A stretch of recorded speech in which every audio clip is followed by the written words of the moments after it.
Doctor Bhupen হাজৰিকাদেৱৰ জন্ম শতবাৰ্ষিকী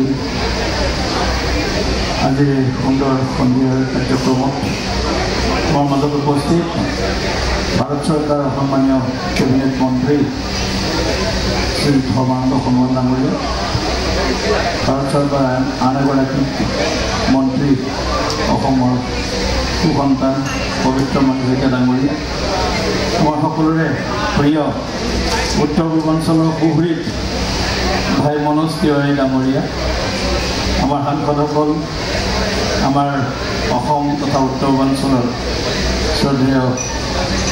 আমাৰ অসমবাসী আৰু উত্তৰ পূৰ্বাঞ্চলবাসী ডেকা বন্ধু বান্ধৱীসকল, শ্ৰদ্ধেয় ৰাইজ, জয়তে মই ভূপেন দাৰ প্ৰতি গভীৰ শ্ৰদ্ধাঞ্জলি নিবেদন কৰিছোঁ। ভূপেন দাৰ বৰ্তমান আমি সকলোৱে অনুভৱ কৰোঁ যদিও ভূপেন দাৰ যি সৃষ্টি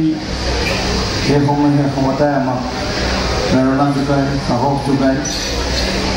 ভূপেন দাৰ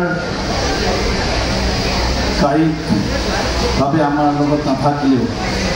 তেখেতৰ যি অমূল্য সৃষ্টিৰাজি সম্পদ সেইসমূহ সদায় আমাৰ মাজত আছে আৰু সেইকাৰণে ভূপেন দাৰ কেতিয়াও মৃত্যু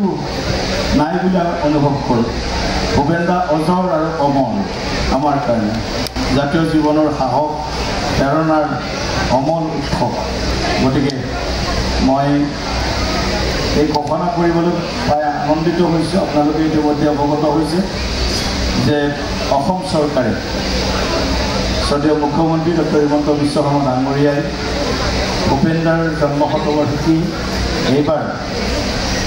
বছৰজোৰা কাৰ্যসূচীৰে আয়োজন কৰাৰ এই সুন্দৰ সিদ্ধান্ত গ্ৰহণ কৰিছে আৰু আনুষ্ঠানিকভাৱে আজি এই কাৰ্যসূচী কিছু শুভাৰম্ভণি কৰিছে মুখ্যমন্ত্ৰী ডাঙৰীয়াই আৰু অহা 13 ছেপ্টেম্বৰত দেশৰ প্ৰধানমন্ত্ৰী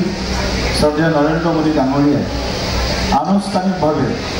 বৰ্ষজোৰা কাৰ্যসূচীৰে সুধাকণ্ঠ ভাৰত ৰত্ন ভূপেন দাৰ জন্ম শতবাৰ্ষিকী কাৰ্যসূচী গুৱাহাটীত আৰম্ভ কৰিব আৰু ভাৰত ৰত্ন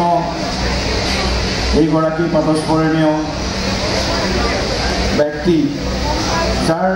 কোনো সীমা নাই, সীমাৰ পৰিনিবাণী, বিশ্ব মানৱৰ কাৰণে পৰেতো জীৱন, যিগৰাকীয়ে